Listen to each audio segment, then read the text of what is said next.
Broadcasting live from Hobart Hall in Wayne, New Jersey. This is The Innovative. I think they're really unique. The Fearless. They have awesome variety. The Kick-Ass. I love Brave New Radio. The Sensational. I've never heard anything like it. This is the one and only Brave New Radio.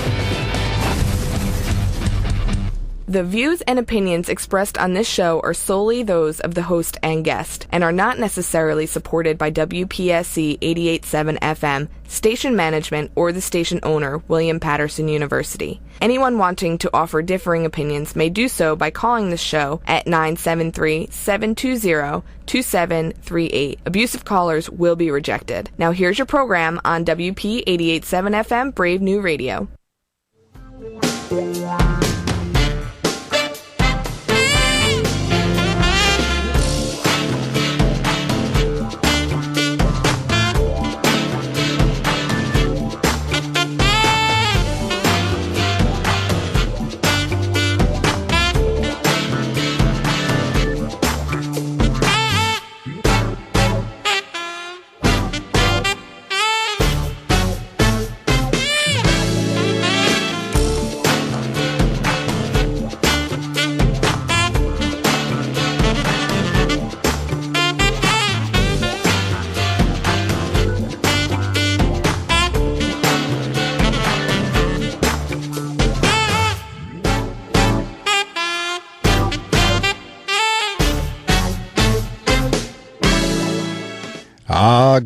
Good morning, and that is the appropriate song to open up with this morning, because I feel good.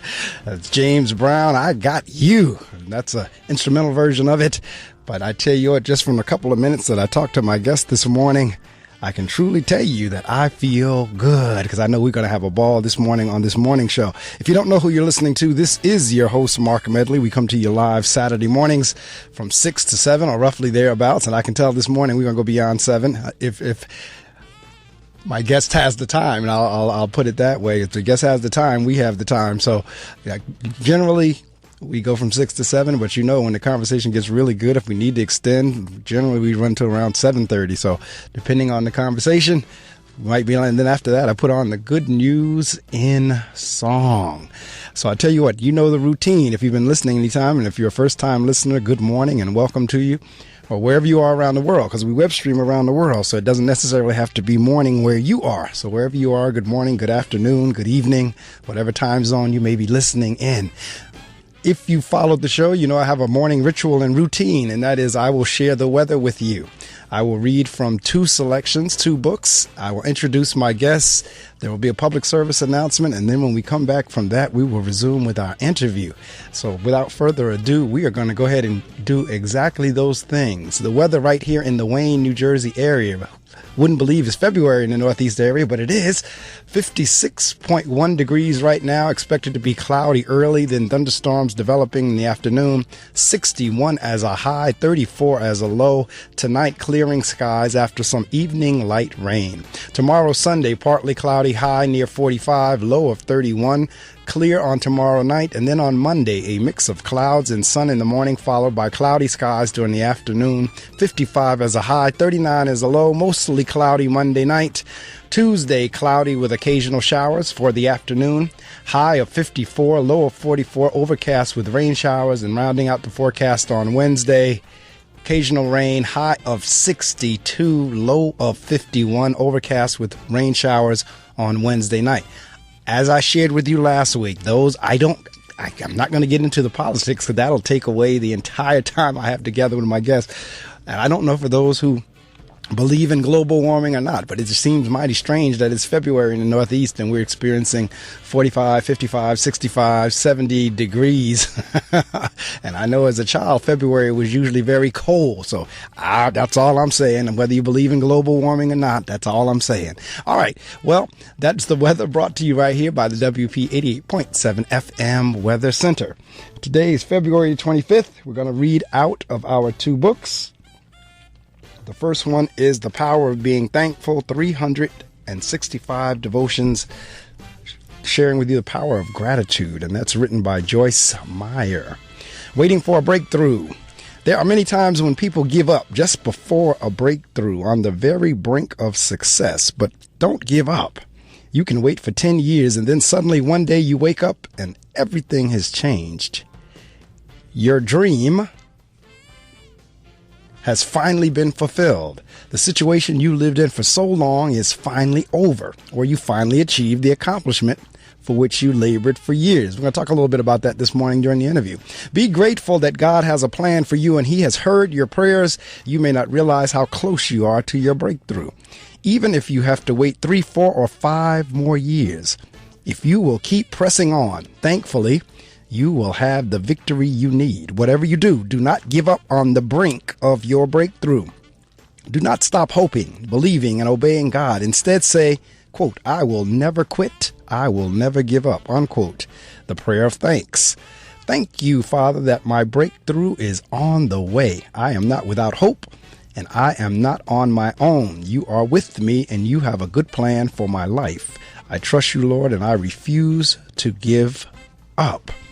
That is from the book, The Power of Being Thankful, 365 Devotions for Discovering the Strength of Gratitude. And that's written by Joyce Meyer. Second book that I read from is by Iyanla Vanzant, and it's Until Today. So for February 25th, she says, I will know love when I realize it doesn't have to be easy to be good. Oh my goodness. Relationships are not easy. I know that's right. They are not easy to find, to get in, or to stay in. And sometimes you must answer the question, why? Relationships are wonderful healing tools. A relationship can heal us of the fear of having a relationship. A relationship can heal you of the fear of being seen for who you are. When you pour the kind of love that a relationship requires into the darkness in your own mind, everything comes to light. And that, my dear, is not an easy thing to see. Relationships are wonderful teaching tools. A relationship makes very clear to you and others those things to which you have a tendency to selfishly cling. Thoughts, feelings, memories, and sometimes possessions. A relationship will teach you what you really believe your all is worth. It will point out your need to be self-full as you pursue your goal to be self-defined and self-reliant. When you are faced with the decision to hold on or to let go of the relationship, everything the relationship has taught you about yourself must be examined. And believe me, that is not an easy examination to make. Relationships are God-given. This means they are a blessing. A relationship blesses you with the opportunity to share who you are with someone else who is willing to see the truth of who you are. A relationship is the home of love, which means it is the place built by God. Unfortunately, it is not an easy task to keep the place clean. Until today, you may not have realized the healing effect of your relationships, or you may not have known what you were being taught about yourself. Just for today, look at all of your relationships. Embrace your healing needs. Recognize that there are still some things that you are learning about yourself. Today, I'm devoted to the healing and learning opportunities available to me in all of my relationships. That's from the book Until Today, Daily Devotions for Spiritual Growth and Peace of Mind, written by Iyanla Vanzant. We kick off the show with reading because the show is about readings, the reading circle. So that's why we kick it off with reading. Well, it is now time that we really come down, that we've all really get together for. And it's not necessarily my reading to you the first 2 books. It's the guest that we have on the air. And he called in right on time. I want to thank Yusuf again, because Yusuf has provided my guests, or many of my guests already in 2017. He's been doing a dynamite job. We started the year with Dr. Steve Perry. And then last week we had Ambassador Delano from, he was South African ambassador. I'm trying to, his last name escaped me right off the bat that quickly. And then this week we have Dr. Oscar Dowdell-Underwood. And we were talking, as we always do before we go on the air, and we were having a ball at that point. So I know we're going to have a ball during the interview. And we were saying how it is a setup. Because as you all know, I share with you each week, somewhere in the interview it comes up that when I'm not doing radio, I'm the principal of a school. And as it turns out, my guest this morning is a former principal or principal of a school as well. Matter of fact, I'm going to read his bio. Dr. Oscar Dowdell-Underwood was the first African-American Indiana Teacher of the Year. Inherent power, leadership, developer, educator, author, motivational speaker, and pastor. He is passionately committed to unlocking personal inherent power in the lives of every individual. Dr. Oscar Dowdell-Underwood is a pastor, educator, activist, author, motivational speaker, and public intellectual. In 1982, he left a career in suburban education to accept a principalship, at a failing low-income inner-city elementary school. There, he dared to lead a team of dedicated teachers who together proved that achievement is not a matter of race or economics. I know that's right, but passion and determination. Within 1 year of implementing what is known as the Underwood Model, quote unquote, students' achievement scores, engagement, and perceptions of mattering skyrocketed. And student violence and apathy plummeted. There you go. These students, who were among some of the lowest achievers in the nation, were now performing at unprecedented levels. After 41 years later, his life's work is still centered on educating students and eradicating educational inequalities and disenfranchisement. He is the founder and president of Cornerstone Christian College, Preparatory School International, and Cornerstone Christian Bible College International. In 1998, Dr. Underwood testified before the United States Congressional Committee on Small Businesses regarding his education strategies for maximizing achievement among K-12 students. His proven pedagogy is outlined in his book, Assassination of Human Potential. I know that's right, which describes a positive correlation between student achievement and cultivation of the 5 environments: verbal, intellectual, social, emotional, and physical. In Burden of Hope, Transition, Retention, and Collegiate Black Men, he presents groundbreaking research that impacts the entire paradigm by which post-secondary education regards collegiate black men.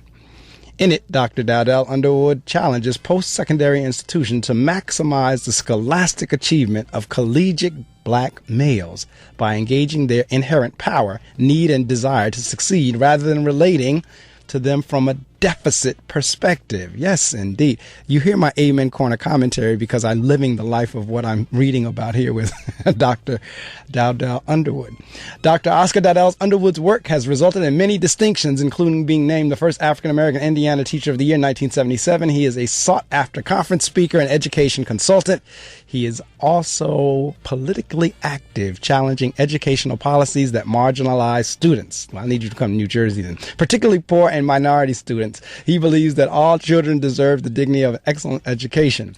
Dr. Dowdell-Underwood most enjoys the time he spends teaching. His unyielding commitment to education and human development has made an unparalleled positive impact on the hundreds of students who affectionately refer to him as, quote, Doc, unquote, or as the teacher who changed my life. I know that's right. Dr. Dowdell-Underwood holds a BS in elementary education from Indiana University, an MS in educational administration and curriculum development from Indiana University, a PhD and Ed.S. in higher education leadership, administration, and foundations from Indiana State University, and a PhD in human potential coaching from Cornerstone Christian Bible College International. He resides in Fort Wayne, Indiana, with his wife and children. The publications we just talked about: Vindication of Broken Women Who Possess Deep Wells, Bumblebees Can Fly, Empowering Young Men of Color, Burden of Hope, Transition, Retention, and Collegiate Black Men, Assassination of Human Potential. Ladies and gentlemen, welcome to the Reading Circle microphone, Dr. Oscar Dowdell-Underwood. Dr. Underwood, good morning. I can. I'm well, and Mark, just call me Oscar. I feel, man, we're in the same pursuit and bringing about this excellence in our young people, and I'm comfortable with Oscar. Now, see, right there, I know you and I are going to hit it off, and I'll tell you why. Last week, I taught a class to about 30 deacons, and it was on the whole notion. As a matter of fact, the theme was, how may I serve you? And one of the things I addressed was this whole notion of not getting stuck on the title. Yes, and what I'm saying is there are people, and I addressed this in the class, there are people that if you don't call them by that doctor, preacher, lawyer, principal, whatever that title is in front of the name, they get indignant. And those are usually the people that are, and I could be wrong because I'm not a psychologist, but those are the people usually kind of a little bit insecure that you have to just constantly reinforce that title. And don't get me wrong, folks earn their titles. They do.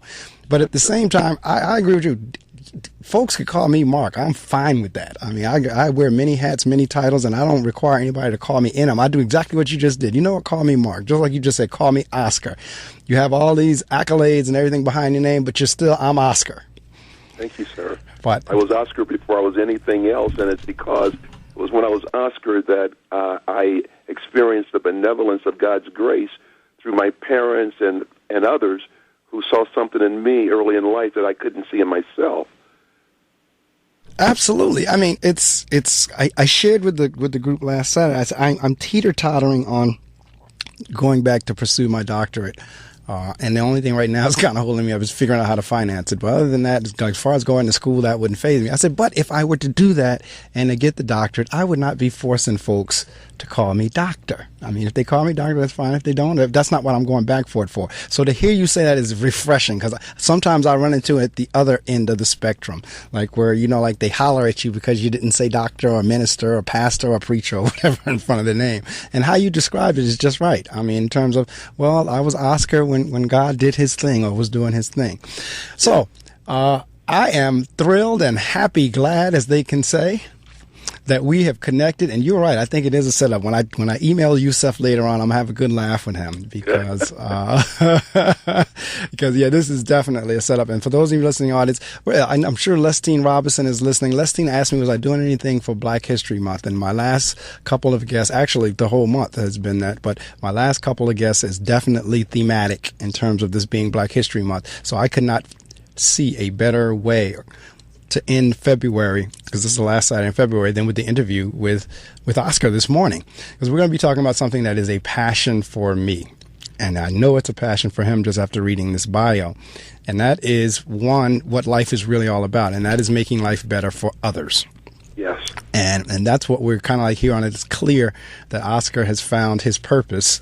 And we were talking before we went on the air about this whole notion of turning around a school, particularly a school that's, quote unquote, if there is such a thing as a failing school in an urban area. I believe, Oscar, there's a reason why some of these schools fail. You want to talk about a setup? I think there's some setup in there and why some of these schools fail, but we can talk about that.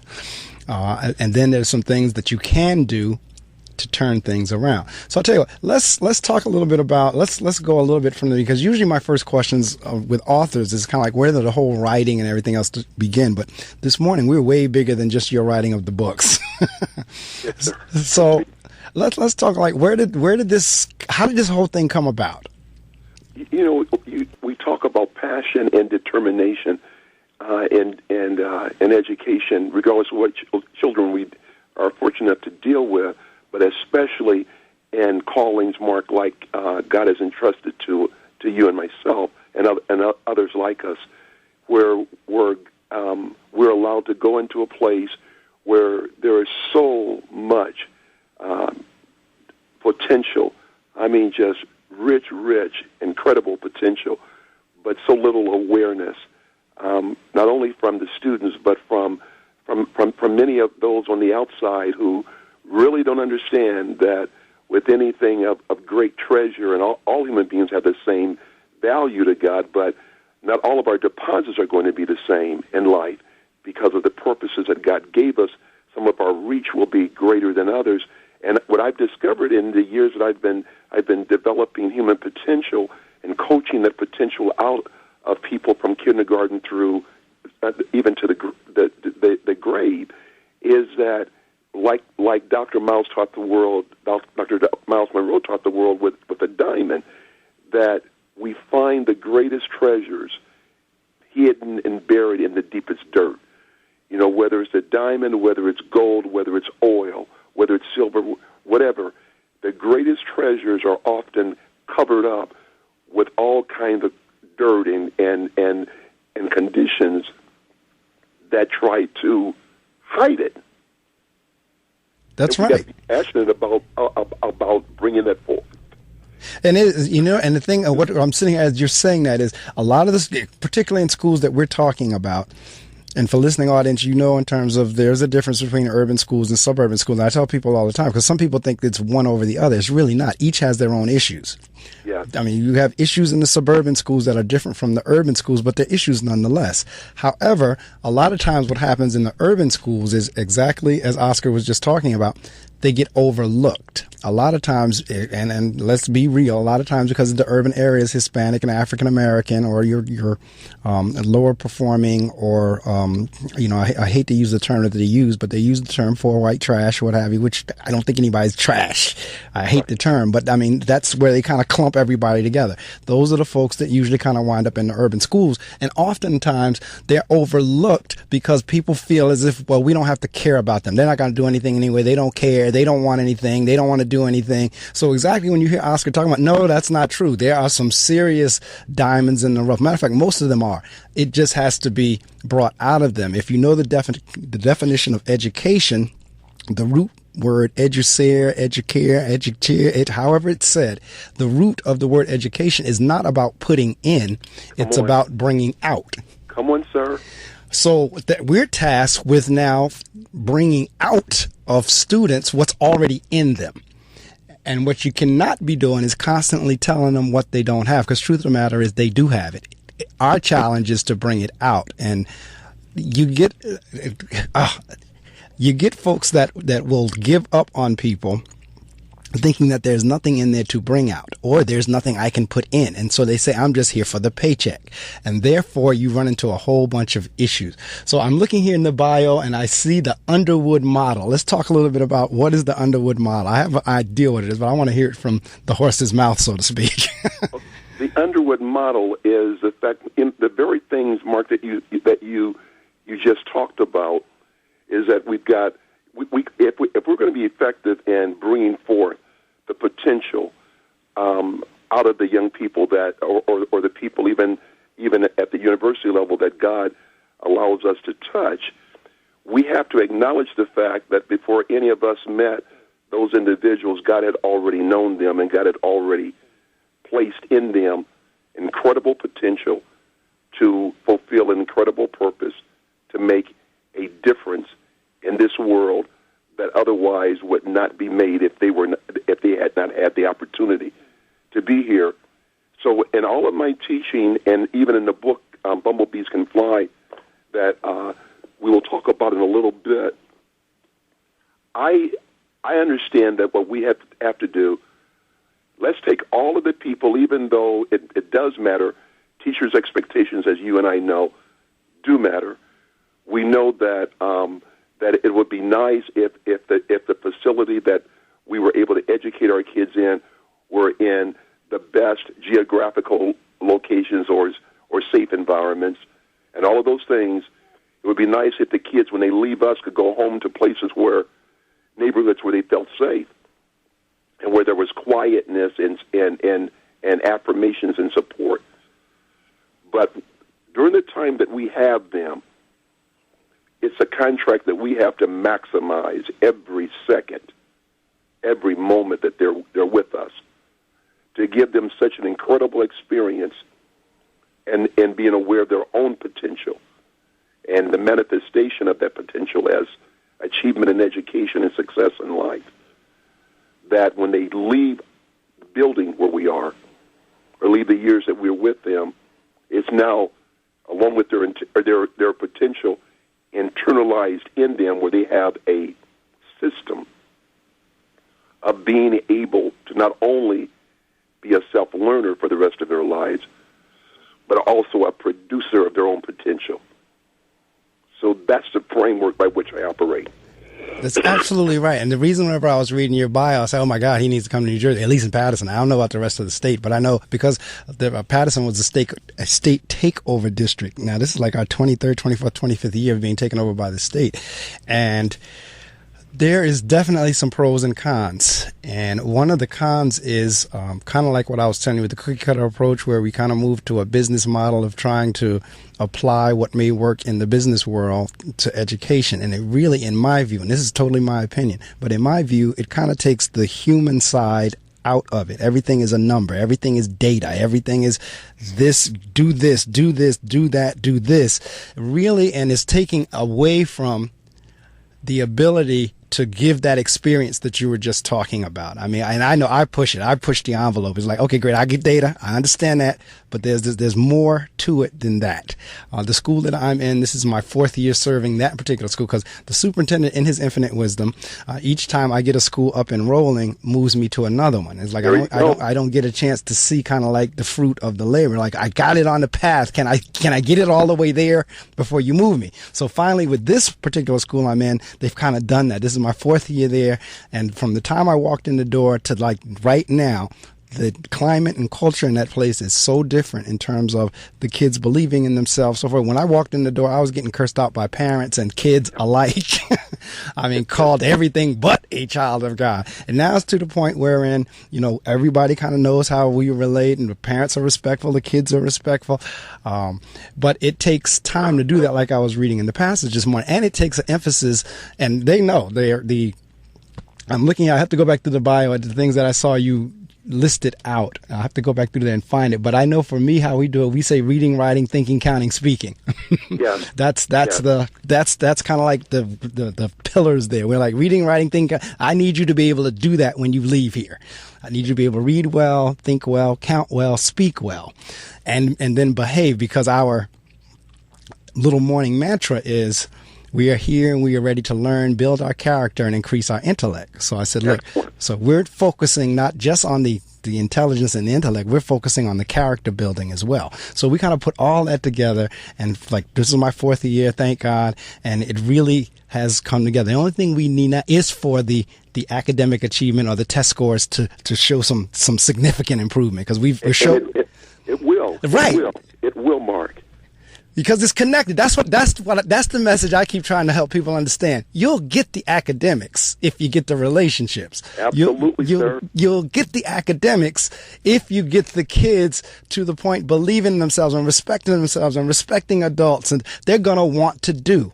But as long as you're constantly browbeating, I mean, it's really bad from the standpoint of the rounded child, of all the courses that were taken out of the curriculum for the sake of math and language arts. Because I reminisce all the time with folks saying, when I came through, I would not trade my time with these kids for nobody's money. None. Yes.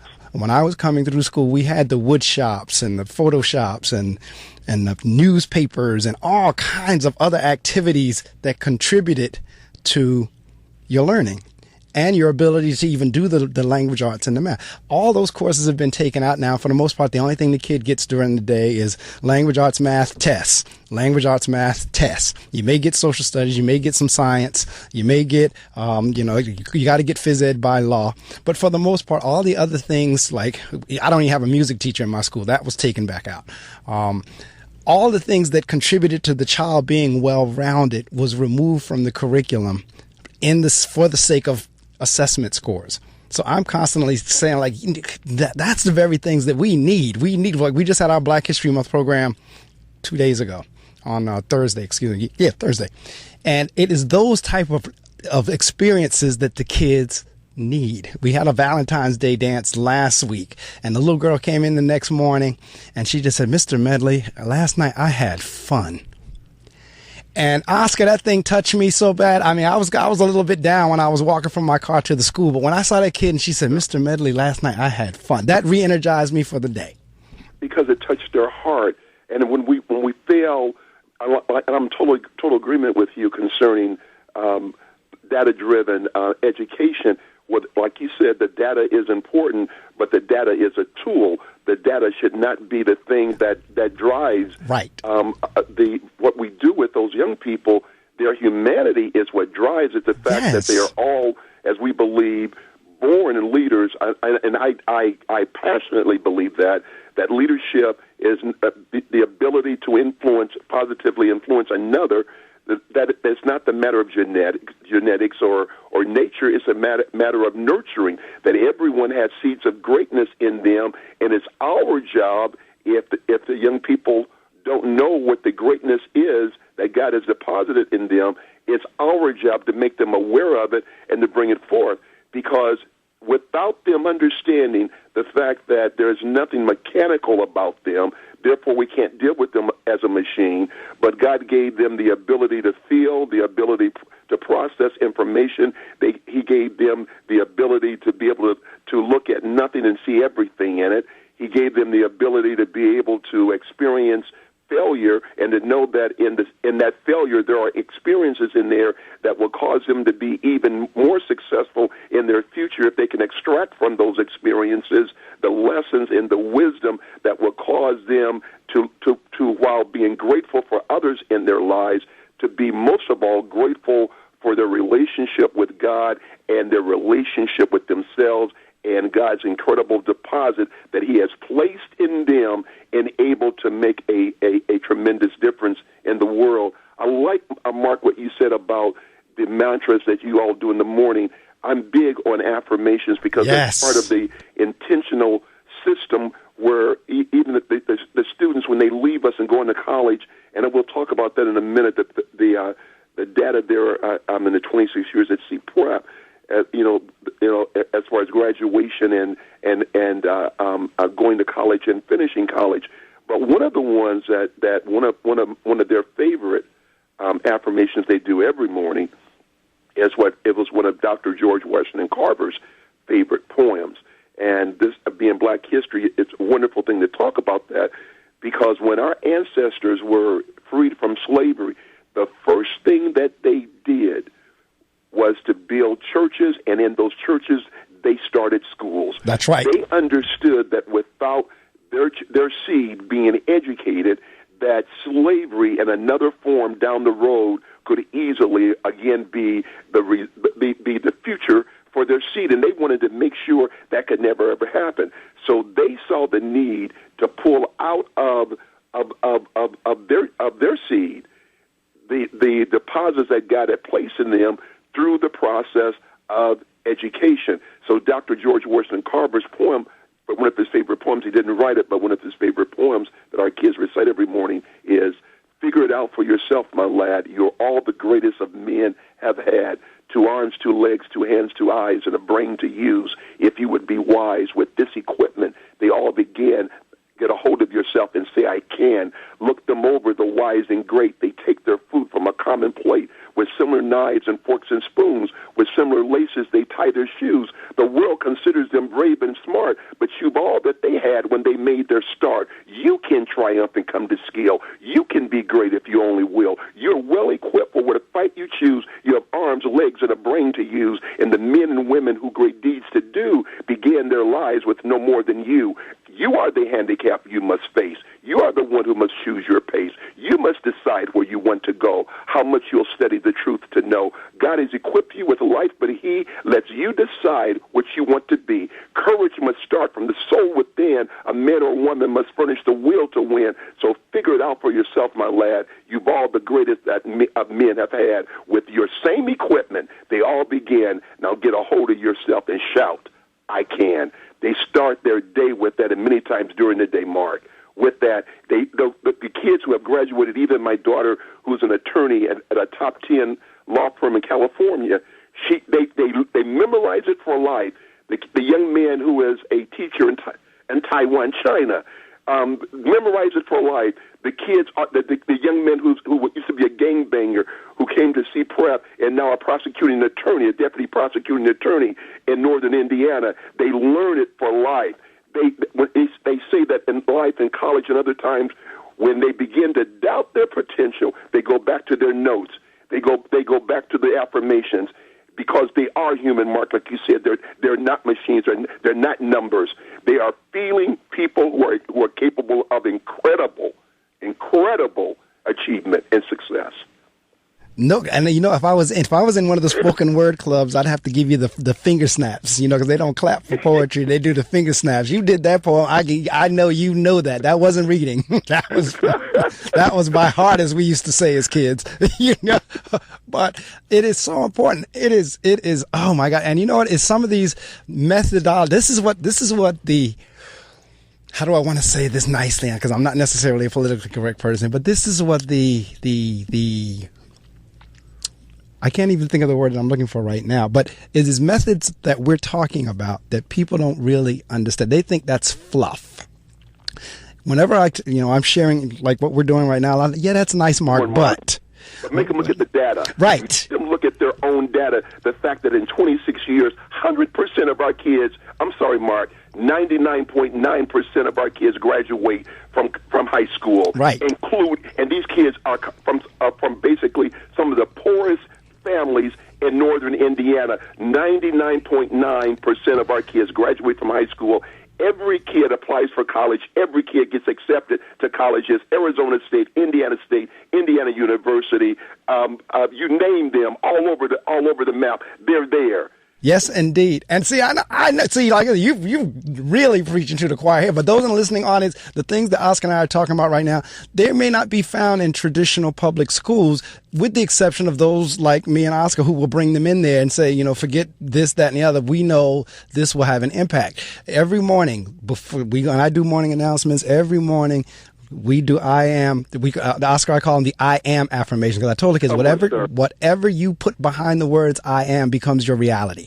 So yes, we go through that. I am reading better and better every day. I am thinking critically more and more every day. Yes, I am behaving better. I mean, every kid in the building is saying that all at the same time. I mean, it's like 7 or 8 of them before I sign off. And then the last thing they say is that one I just said earlier, I am here and I am ready to learn, build my character, and increase my intellect. But folks see those things as hokey, but the truth of the matter is getting within their spirits. As they're saying those things every day, as they're learning those poems, as they're reciting those things, it's getting in their spirit. I had a child, because people always say, we don't understand why the worst child, when they come around you, they calm down. I had a child. I mean, this is a kid that has this. He's my school. The district has transferred him. I'm his 6th school, because all the other schools, they haven't been able to deal with him. And so far, he's been able to hold his own, but he has his moments. So he was in my office the other day, and I have pictures of me and Johnny Cochran. I have pictures of me and Colin Powell in there, because I had the opportunity to meet them, in different times. So the kid is in 5th grade. He looks up and he says, now, mind you, for the people that we're talking about, he wasn't born yet. When the OJ case went down, he wasn't born yet. He looks and he says, that's Johnny Cochran. Yes, sir. And I looked at him and said, how would you know that? You weren't born. You don't. I mean, Johnny Cochran's been dead for some years now. It's not like a 5th grader would, and we're not studying the OJ case. How would you know that? So then he looks around again and I said, okay, who is that one right there? Who is that I'm standing with there? And he didn't get that one at first, but he looked at it again. He said, Colin Powell. And I was blown away, because I was like, wait a minute. I said, this kid is bright. Everybody has discounted him. Everybody has put him down. Everybody's told him what he's not. But the truth of the matter is the kid is brilliant. Like you said, it's just a matter of bringing out what's in there. And unfortunately, in our urban communities, the only thing our kids hear is something derogatory about themselves. You ain't nothing. You ain't no good. You gonna be like your daddy. You ain't worth of this. You a little craphead. You a little this. That's all they hear. And then when you get somebody that now comes and say, wait a minute, no, you're not that. I see something in you. It turns these kids. Oscar, I kid you not. When I walk through my school, the kids make me feel like a rock star. Come on, sir. I walk through there, they're running up to hug. They want to hug. They will break off their line in front of their teacher.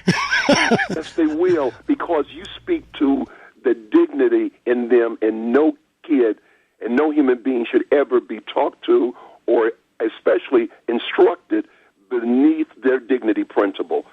And that's in this book. Let me read something to you. Oh, please, yeah. Because as we talk, work in the books. Because I told you it was going to be very conversational, and this morning would be passionate conversation.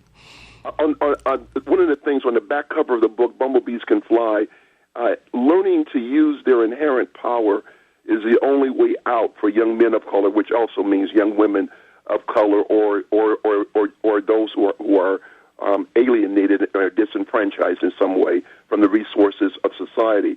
Despite its heavy and large body, the bumblebee is able to fly, defying the law of aerodynamics. The bumblebee flies because its inherent power, the power that is in it, is greater than its challenges, aerodynamics included. Like the bumblebee, all young men of color and all individuals have the inherent power to overcome challenges and do the seemingly impossible. And Bumblebees Can Fly, empowering young men of color, what I do, I use natural and social science research to explain the relationship between marginalization, perceptions of mattering, that's what we're talking about, right, Mark, and achievement among young men of color. I then proffer person-centric strategies of engaging personal inherent power for the poor and young men of color in order to overcome the effects of marginalization and maximize their human potential, thereby preventing the societal loss that results when brilliant, like the young man you're just talking about, when brilliant young men of color fail to constructively employ their inherent power, that is their skill, their ability, their talent, their will, and their intellect to fulfill their burden of hope. In other words, the burden of hope is that what I found in the research with post-secondary education, those young men taught me that the reason they were able, most of them were able to persist to the point of attaining their degree was because they had to identify a reason bigger than themselves to keep going when they had every other reason to quit school. So strategies for parents, educators, government, policymakers, community leaders, and nonprofit organizations are discussed through this book, Mark. Oh, I will now. Are they available? I mean, I'm looking at all your titles, and all of them leap right out at me. But have them all. Barnes and Nobles have them all, buddy. And are they all in the electronic format too, in the Kindle version? Yeah, they are. Oh, well, before the day is out. That's right, brother. Before the day is out, they will be in my Kindle. The two that really jumps out at me is the one you were just talking about. The matter of fact, all of them do. All of them are relevant, but the Assassination of Human Potential, yes, sir, and the Bumblebees, those two leap at me right off the bat, because I could not think of a better title than you have there with the Assassination of Human, because that is what I see going on here with some of the methodology that we're being, for lack of a better word, forced to do. And like I said, a lot of the stuff that we're talking about gets poo-pooed, or either that's nice, but that's fluff, but that doesn't this. Oh, yes, it does. They need to be, those people, those administrators and the society that believes that needs to be instructed about the fact that you're dealing with a human being. Yes. You really want to tap into the depths of what's in them that can cure a lot of the plagues in society, then do not dare deal with them as a number or as data, right, but let them tell you what they're capable of doing by you dealing with them in respect and honor. My kids understand that without respect, right, there are no expectations. Right. Watch and see how much a person respects you in order to find out what they expect of you. So if you expect little of yourself because you don't respect yourself, and therefore you find out who you are and force anybody else that deals with you. If you're going to deal with me, then make sure you expect the best and the most of me, because then I know you respect me. Absolutely. I mean, the stories, yeah, we will definitely get back together when we're not on air or whatever. But so many stories come to mind. One come to mind again when I was teaching school, because prior to coming to administrator, you teach. But I was teaching, and at the time the principal, I was 8th grade chairperson, so I was in charge of graduation. And there's these two kids. It was a boy and a girl. Every graduation practice, Oscar, they would disrupt. They would disrupt it, everyone. So I told them, I said, this is our final dress rehearsal. You disrupt this rehearsal, I promise you will not march in this graduation. Someone with it. So they took me on. They disrupted it. I went in, and at that time I had perfect attendance. I had not missed a day. And I went to the principal's office and I said, if you let these two march, I will not be here on graduation day. Yes, sir. So he said, calm down, Mr. Medley. Calm down. We'll work this out. So we called the parents. And said what the kids had done and everything. And we said, it's not that they won't get their certificates, because it was 8th grade, their diplomas, their certificates. They will get them. They just will not march on that stage. They will sit with you. The parents agreed. Great. So I got up there. I was master ceremonies at graduation. And I let the audience know. I said, you see them two children sitting in the back with their parents? I said, they kept disrupting our graduation practice, and we would not let them walk. If your child does that the same thing next year, they will be sitting with you as well. Isn't it amazing that when educators like you and myself, when the kids understand that we care enough for them, right, to not put up with anything that that diminishes the truth of their value, right, that they end up really in the long run thanking God that they had a chance to meet. Well, this was the crazy part of the story, because exactly what you just said. At the end of the graduation, we go back to the classroom, because in their little diploma cover, the diplomas are not there. We have them, and the kids meet us back in the class to get them. So I'm standing there in the class, and this same kid that I didn't let march, or who couldn't march because of his behavior, he comes in the class, and he looks at me, and he says, "I'm going to miss him." And I said, "Excuse me?" He said, "I'm going to miss him." I said, "Miss what?"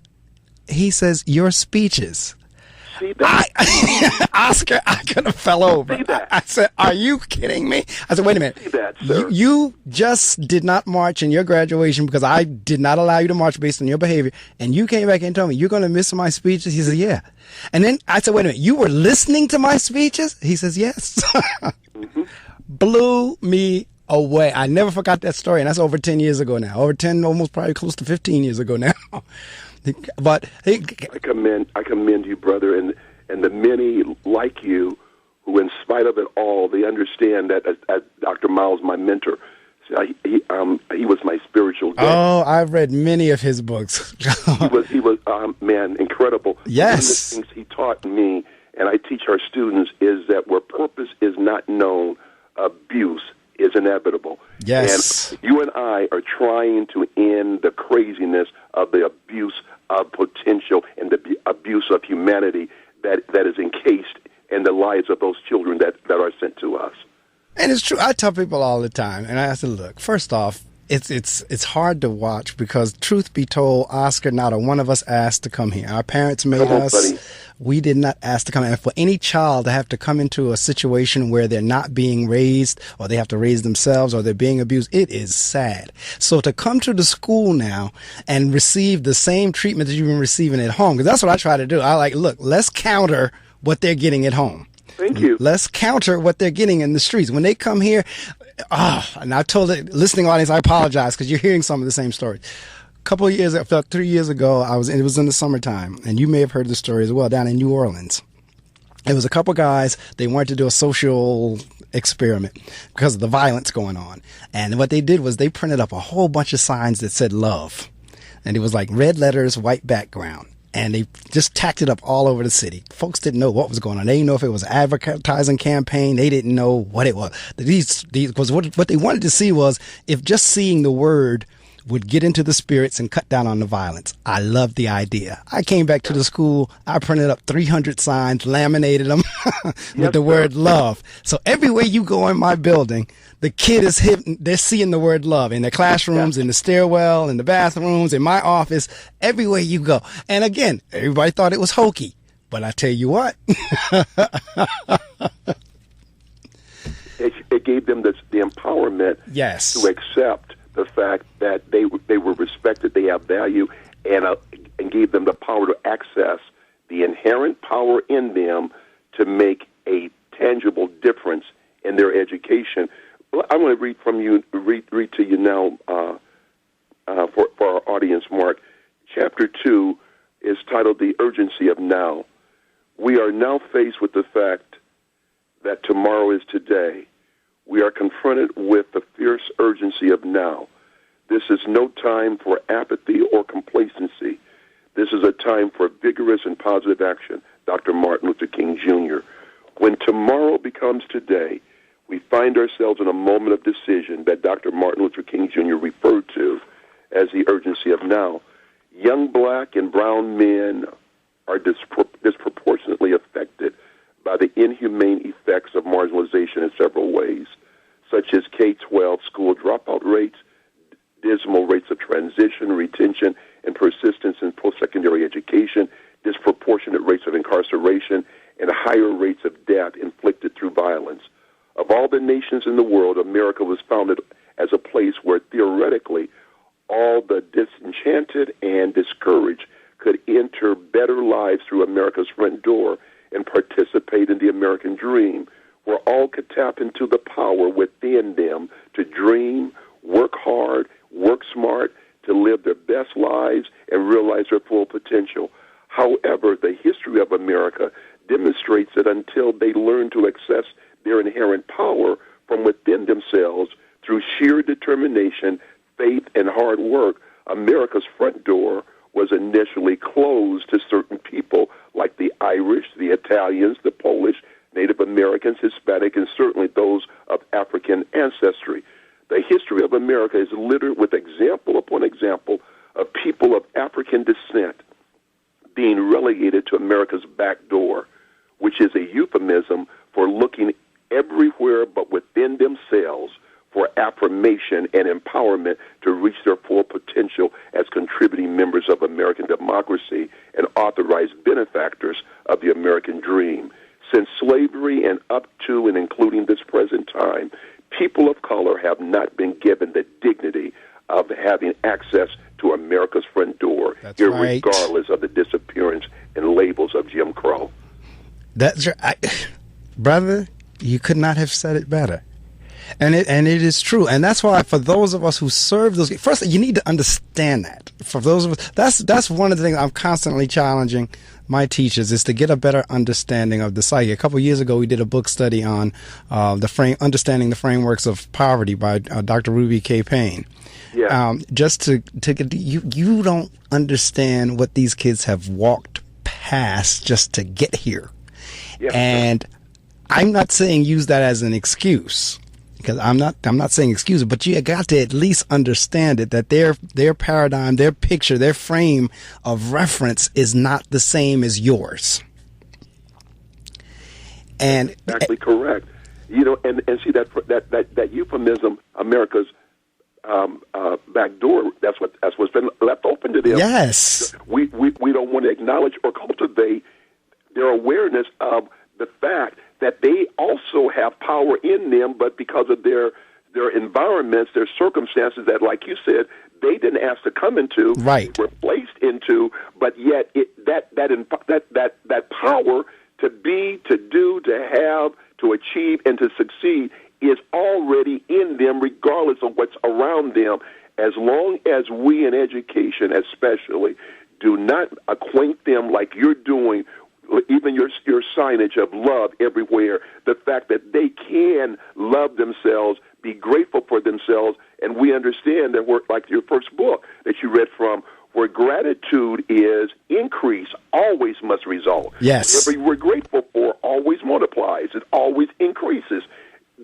You're absolutely right. I tell you what. To understand. You're right. I mean, it's the human psyche. It really is. And what I started seeing happening with the love signs was I started seeing parents would drop their kids off in the morning and would start saying, "I love you." They weren't doing that. They weren't doing that. I'm telling you, I'm not making this stuff up. They were not doing it. They were not. I started seeing parents now drop their kids off, give them a little kiss, and say, "I love you." I said, "Wow." I'll have to, when I get your email and stuff, I have to take some of the pictures of some of the notes the kids have wrote me. I love that. I love to have it. Man, I'm telling you, bless Yusuf. How he does it is extraordinary. How he hooked us up. Right. I mean, here we are, brothers, in this whole task, this whole journey of love, because we understand that what we get may give us a salary or give us a career, but what we give is what gives us a life and gives us a legacy. Yes. You know, and when people understand that we're here to give, we're not here to get, just living a life of getting is we're being cheated. Right. It's when you are aware that you're here to give, but because you can begin to understand what you have to give, you got to know that you have treasure in you. That's right. And see, all of us do. Even earthen vessels. Yes. The power may be of God and not of we ourselves. We are troubled on every side, but yet not in distress. Go ahead. But not in despair. Not in despair. I know that's right. But the stuff around us is to make us more aware of what's in us. That it is true. And that whole notion you were just talking about because that's another myth. A lot of times, unfortunately, a lot of times the teachers who are coming in to teach in the urban school don't necessarily live in the urban area. And that's okay. I'm not mad at that. That's fine. They live where they live. But the kids pick up on that and they sense that. The kids, matter of fact, I live in the same city of which the school is in. So the kids are shocked. Mr. Medley, you still live in Patterson? Yes, I do. A few blocks away from here. They like flip. But a lot of times there are myths associated with the people who live in those areas. And one of them was what you just talked about. The myth is that these people, all they want to do is receive. And Oscar, I'm telling you, that's not true, because what we started doing, again, to teach that lesson was, look, you all do receive a lot down here, because a lot of groups work with us and they give them book bags and give them this. I said, now we're going to do something to give to others, to give back. Yes, sir. You would have to see how those kids are willing to come and donate the little pennies and nickels they have whenever we do a call. Last year, whenever Michigan was, and Detroit was going through the Flint was going through the whole thing with the water thing. Right. We said, all right, kids, we want to do a water drive so we can send some water to Michigan, to Flint. Oscar, you would have to see how them kids was bringing in water. We got interviewed by the paper. That the press came in because these were kids that you would think didn't have anything. They were now giving up their lunch money to buy water to give to the water drive. It's the spirit that you cultivate.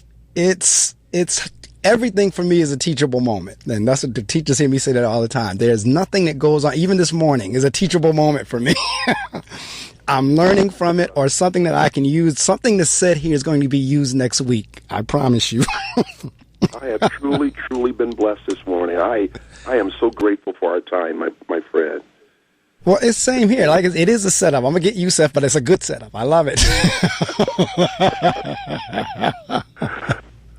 Because one of the things that has been a true blessing, because this is the 16th year the show has been on the air, but Oscar, I have met some wonderful people. I may not have come across all of them face to face, but on the air and on telephone and email, when I say some wonderful people, God has blessed me to meet some wonderful people through this show. Yes, sir. And you're one of them. You're in that number now. I have another contact, somebody I can bounce ideas off. We'll exchange phone numbers and emails and all that a little bit later. But, I mean, you have blessed me as well, because, you know, sometimes it gets hard. You kind of like wonder, like, maybe I'm the crazy one because I'm trying this stuff. Because everywhere you go there, again, what I get is, that's nice, Mark, but. That's nice, Mark, but. Yeah, but we're doing this. Look at this. Look at this. That's nice, Mark, but. So to hear somebody else that understands the methodology and the psychology and everything else around it is like, oh my God, yes. Oh, it's amazing. I thank you for this opportunity, Mark. I thank you, my friend. It's been great. Wonderful. I don't know if you have the time to go on for a few more minutes, but if you don't, I understand. And what I usually do at the end of the, I know I told you the time goes so quick. We're at the end of the hour, but I have the flexibility to go longer if you can. But if not, it's already pre-scheduled for me, my friend. I loved it, though. I absolutely. Well, I tell you what I do is I give the author the last minutes to promote. You can say anything about websites, how to get in contact with you. You can say everything with the exception of the dollar amount. So at this point, this is your time. I'm not going to say a word. It's your chance to promote. You know, Mark, you mentioned all the books and their Amazon and Barnes and Nobles. And the website, they can look on either Oscar Dowdell-Underwood at Twitter or Facebook, or Cornerstone Christian College Prep.org, the website for the school, or Oscar Dowdell-Underwood LLC, Oscar J. Dowdell-Underwood LLC for my personal website. It's all there. But what I want to say lastly is that I truly commend you for your leadership. Compassion is what gives us as leaders the moral authority that Dr. King talked about. Yes. To truly lead. Where there is no compassion, then that leader is doing whatever the gyrations are that she or he are doing. It's for nothing. It is absolutely for nothing. That's right. We deal with human beings. We deal with those who carry the image of God, the very presence of God in them. And what you're doing, especially in public ed, because I was there for so many years, most of my career, I was there. And there is such a need, because every child cannot be a part of schools like C-Prep, where where I was able to leave in pain and hurt, right? Because of when the school was closed for other reasons, because after the kids had grown so much, and the parents, I mean, like Mark, for my PTA meetings, I would have we had standing room only. Oh, go ahead. The parents. This is a school that was right. That was not the poorest census tract in northern Indiana, but the parents were touched because the kids were touched. Right. That's what you're doing when we reach and touch their children. That's they right. Love their kids, regardless of what their kids live in. That's right. Those are their children. Those children, what you're experiencing, what I'm experiencing, they pull their family. Yes. They take what they're getting and they share it with those who they love. That's right. And as a result, hope is painted throughout the community. You, through what you're doing, is infusing, and your kids are painting hope all over Patterson. And I thank you for that. Well, I thank you, and I thank God, and you're absolutely right. A guest I had on a few months ago had shifted my thinking in terms of how we impact the community based on something you just said. And I knew it, but when the person said it, it didn't dawn on me. And I'll say it the same way that I said to that person, I'll say it to you this morning. You know, when you work with kids, if you have kids yourself, and whatever the teacher said in school, like say, for example, they bring homework home and you're working with them and you say, you know what, there's an easier way to do that problem. I can do it this way. No, Miss Such and Such said, that's what they do. I mean, it really does. Whatever the teacher or the principal say does become gospel when those kids get home. Miss Smith said, I have to do it this way. Miss Smith said, and I said, you know what? You're right. They go back out to their homes and they are constantly repeating what's said to them. That's why it's so important of what's said in school, because it also works the negative, the reverse as well. I've had parents coming in there fuming over something a teacher has said that the kid overheard. That was negative. So it works both ways, but you're absolutely right. I can't thank you enough because it works. And interestingly enough, your experience is sadly exactly once we get it to where it really should be, because I'm convinced there is, and again, this is Marc Medley opinion, so don't take this as I'm saying for listening audience.